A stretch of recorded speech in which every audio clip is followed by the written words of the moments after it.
new parts. High performance at high pressure. Rebuilding a first stage head with a reed valve. As always, and for your safety, before you start any service work, be sure to turn off any power, depressurize anything you're working on, and be careful of hot surfaces. We suggest placing location marks on head and cylinder. This can be done by using a center punch and making matching peen marks on each component. Make a single mark on the first stage components, 2 marks on second stage, 3 on third, and so forth. When reassembling, simply realign the marks. Let's begin by removing the tube connections using your 19mm wrench. Let's also remove the breather tube assembly. Remove the intake filter housing too. You can loosen the clamp using a screwdriver or socket wrench. Using a 6mm Allen key, let's loosen each of the head bolts. Now, use the 13mm wrench to remove the lock nut. Go ahead now and remove the head bolts. They should be removable by hand, but if not, then use the Allen key. Now lift off the valve head.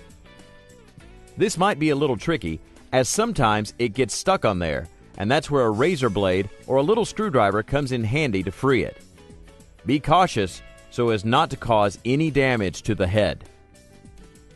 It's a good idea to inspect the surfaces of the head to make sure that they are clean. Use a razor blade to scrape it and some Scotch-Brite to brush it clean. Next, we want to remove the old reed valve, and again, using the screwdriver, let's pry it free and then lift it off. The thin reeds in these valves develop undetectable fractures and seat wear over time.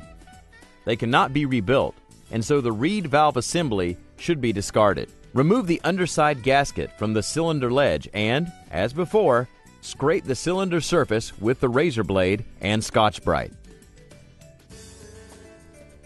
Not all machines have one, and normally you do not need to change the cylinder stud.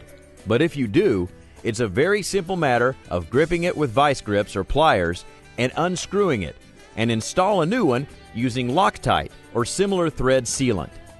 Screw it all the way down, leaving the longer end exposed.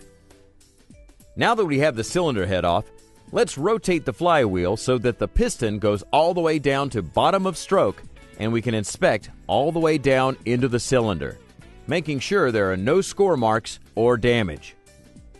Excessive wear might be cause for more extensive repairs. Let's have a look at the head bolt holes as well, ensuring the threads are intact and not pulled. Sometimes repairs can be made using a thread insert. Now, ensure the inside of the head is clean and that all the carbon buildup is removed using decarbonizing agent. Ensure that the throat of the intake stub is clear. Also, let's make sure there are no cracks or imperfections in the head and that the underside is perfectly flat.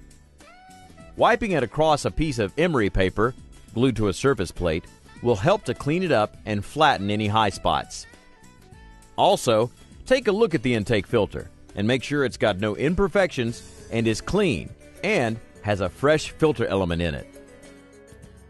Okay, with all parts inspected and cleaned, the head is now ready to be reconstructed.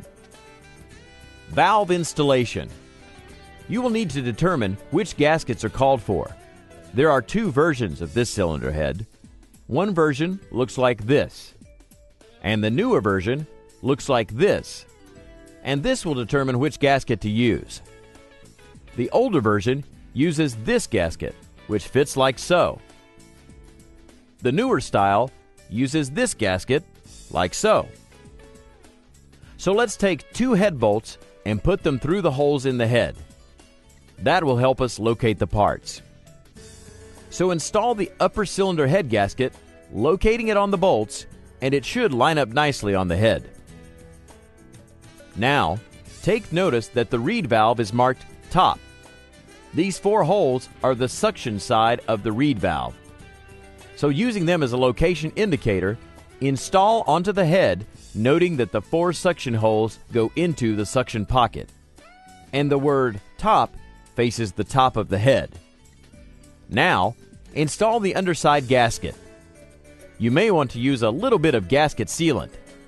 You can also use silicone sealer in place of gasket sealant, making sure to use the high temperature version. Take a little bit of sealant and apply a thin film around the gasket. That will hold it in place while we assemble all of this. Grasp the head so as to keep it all together and invert the entire assembly and place it onto the cylinder, sliding it down over the stud. Screw the head bolts in by hand. Then, using the torque wrench, tighten the bolts to 18 to 20 foot-pounds. Now, install the lock nut.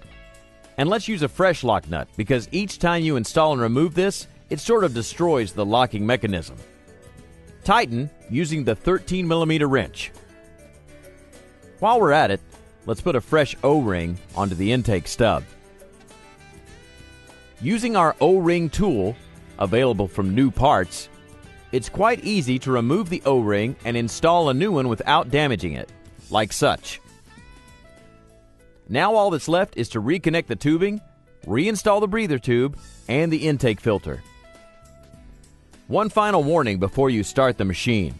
Let's rotate the flywheel all the way around to ensure that there are no obstruction or interferences with the pistons. Run the compressor briefly to see that first stage comes up to full pressure and is otherwise operating properly. For breathing air, it's always prudent to ensure there are no dangerous fumes being pulled into the intake. An air analysis is recommended after major repair jobs. And that completes the project. As always, the compressor coaches at New Parts are always here to help you. Look us up at 5000psi.com.